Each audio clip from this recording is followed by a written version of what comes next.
Président, Monsieur le rapporteur, mes chers collègues, le groupe Mouvement démocrate s'associe à l'esprit de cette proposition de loi dont le dispositif législatif est clair.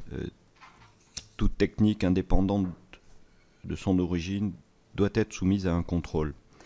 Et l'absence de risque pour la sécurité et la défense nationale étant le seul impératif auquel doivent se plier les dispositifs techniques et ceux qui les mettent en œuvre. Ainsi, si certains se sentent visés, dont acte, ce trouble qui peut mener jusqu'à demander un contrôle d'opportunité technique des parlementaires, comme nous l'avons senti dans des auditions, doit nous amener à nous interroger. La défiance quant à notre volonté de nous protéger doit aussi nous amener à nous interroger. Donc, à ce titre, cette proposition de loi vise à préserver les intérêts de la défense et de la sécurité nationale de la France, seulement et pleinement.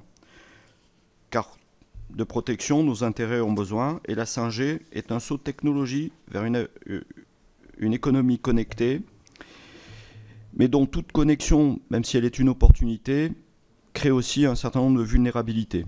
Ainsi, les réseaux radioélectriques mobiles sont un objet économique, un marché, mais sont surtout un vecteur, un média qui touche à nos intérêts économiques vitaux, comme au système de communication moderne de nos forces de sécurité.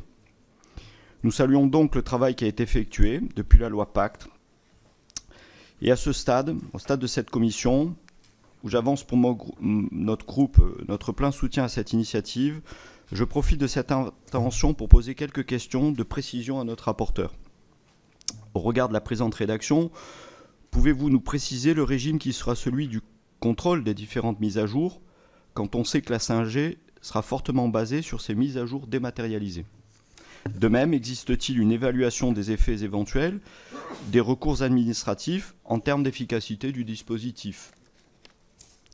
Enfin et surtout, il ne nous a pas échappé que la loi Pacte vise à mettre en place un dispositif d'évaluation de l'action du gouvernement en matière de contrôle des investissements étrangers en France, dispositif duquel nous jugeons que notre commission de la Défense est de façon inacceptable exclue.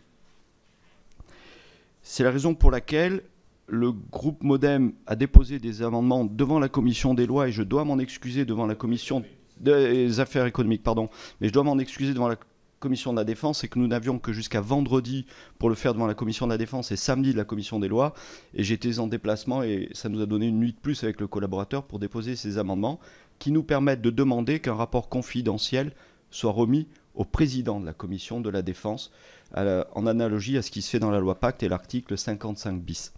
Voilà, donc ainsi le groupe Mouvement démocrate s'associe au dispositif présenté par cette loi et demande juste quelques éclaircissements à monsieur le rapporteur. Merci beaucoup.